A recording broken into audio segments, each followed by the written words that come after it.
तुमच्या आजूबाजूला घडणाऱ्या घटना पाहण्यासाठी पनवेल वार्ता वेब न्यूज चॅनलला सबस्क्राइब करा। तसेच नव्या व्हिडिओची नोटिफिकेशन मिळवण्यासाठी बेल आयकॉनवर क्लिक करा। प्रत्येक बातमीला लाईक करा, शेअर करा। मावळ लोकसभा मतदारसंघातून श्रीरंग उर्फ आप्पासाहेब बारणे यांचा दणदणीत असा विजय हा लोकसभेच्या निवडणुकीत झालेला आहे। माननीय भारताचे पंतप्रधान नरेंद्र मोदी आणि पक्षाचे अध्यक्ष अमित शहा, महाराष्ट्राचे मुख्यमंत्री फडणवीस साहेब यांच्या आणि उद्धव ठाकरे शिवसेना प्रमुख यांच्या नेतृत्वाखाली हा प्रचंड असा मोठा विजय मिळालेला आहे। भारतीय जनता पक्ष आणि शिवसेना हे एकत्र येऊन त्याच्या जोडला RP आणि इतर पक्षांनीसुद्धा साथ देऊन हा भरघोस असा विजय मिळालेला आहे। आणि त्याच्यामुळं ह्या फक्त मावळपुरताच नसून पूर्ण भारतभर सर्वत्र एक सुनामीचा जो उल्लेख होत होता तशा प्रकारची सुनामी मोदी साहेबांची इथे आलेली आहे। आणि मोदी साहेबांनी जे गेल्या 5 वर्षात कामं करायला सुरुवात केलेली आहे, अतिशय चांगला वेग घेतला आहे, तो पुढं नेऊन त्याचं खऱ्या अर्थानं फळ ज्याला म्हणतो आपण त्याचं अगदी चांगल्या रीतीनं बस्तान बसवण्याचं काम हे पुढच्या यात होणार आहे। आणि त्या दृष्टीनं बारणे साहेबांनी गेल्या 5 वर्षात केलेलं काम आणि मोदी साहेबांच्या नेतृत्वाखालचं हे आमचं भाजप आघाडी ह्याच्यामुळं बारणे साहेब चांगल्या मताने निवडून आलेत। अगदी पनवेल विधानसभा मतदारसंघातसुद्धा 54-55 हजार मतांची आघाडी ही एका विधानसभा मतदारसंघात झालेली आहे। आणि 2,15,000पेक्षा जास्त मोठ्या फरकानं असे बारणे विजयी झालेले आहेत। आणि त्या दृष्टीनं मी बारणे साहेबांना मनापासून शुभेच्छा देतो।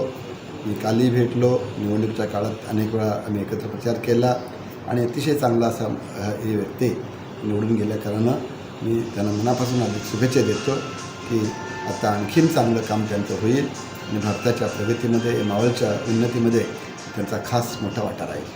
एक गोष्ट अशी आहे की संपूर्ण सर्व विरोधी पक्ष 22 नेते आणि 22 पार्टी आणि 50च्या वरती नेते अशा प्रकारचं हे सर्व एकत्र येऊन मोदी साहेबांना आणि भाजपाला बदनाम करण्याचं अगदी त्यांनी प्लॅनिंगप्रमाणे सर्व चाललं होतं।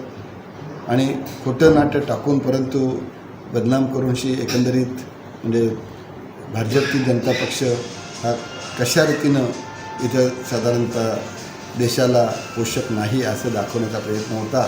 पण मोदी साहेबांनी इतक्या चांगल्या अर्थानं काम केलेलं आहे की त्याच्यामुळं भाजपाचा गौगव हा सगळं देशभर झालेला आहे। पनवेल विधानसभा मतदारसंघापुरतं बोलाल तर पनवेल विधानसभा मतदारसंघामध्ये 54-55 हजाराची लीड हे भारतीय जनता पक्षानं घेतलेलं आहे। आणि हे लीड हे दाखवतं आहे की सर्व एकत्र शेका पक्ष, काँग्रेस पक्ष, राष्ट्रवादी पक्ष आणि त्यांना साथ देणारे इतर सर्व पक्ष एकत्र आल्यासुद्धा ना हे इतकं मोठं घवघवीत यश कार्यकर्त्यांनी जे मोदी साहेबांनी आम्हाला दिशा दिली, भाजपच्या बाबतीतलं एक साधारणतः भारत माता की जय, हम सब एक है आणि सबका विकास सबका साथ सबका विकास ह्या पद्धतीने जे केलेलं आहे ते त्याचं ते विजय आहे। आणि हे धारा जी आहे सत्याची कास आणि सबका साथ सबका विकास ही धारा जी शिकवण जी आहे ह्याप्रमाणे काम केलं तर विधानसभेतला विजय हा लांब नाही, सहज मिळणार आहे। पण तरी देखील आम्ही बेसावत राहणार नाही। तर इथला विजय हा कुणी उभं राहिलं तरी अगदी चांगल्या मोठ्या फरकानं ह्यापेक्षाही 54-55 हजारापेक्षा जास्त मोठ्या फरकानं नक्की जिंकू असा मला विश्वास वाटतो। आपल्या परिसरातील बातम्या आमच्यापर्यंत पोहोचवण्यासाठी स्क्रीनवर दिलेल्या क्रमांकावर संपर्क साधू शकता। दूरध्वनी क्रमांक 8652414343। तुमच्या आजूबाजूला घडणाऱ्या घटना पाहण्यासाठी पनवेल वार्ता वेब न्यूज चॅनलला सबस्क्राइब करा। तसेच नव्या व्हिडिओची नोटिफिकेशन मिळवण्यासाठी बेल आयकॉनवर क्लिक करा। प्रत्येक बातमीला लाईक करा, शेअर करा।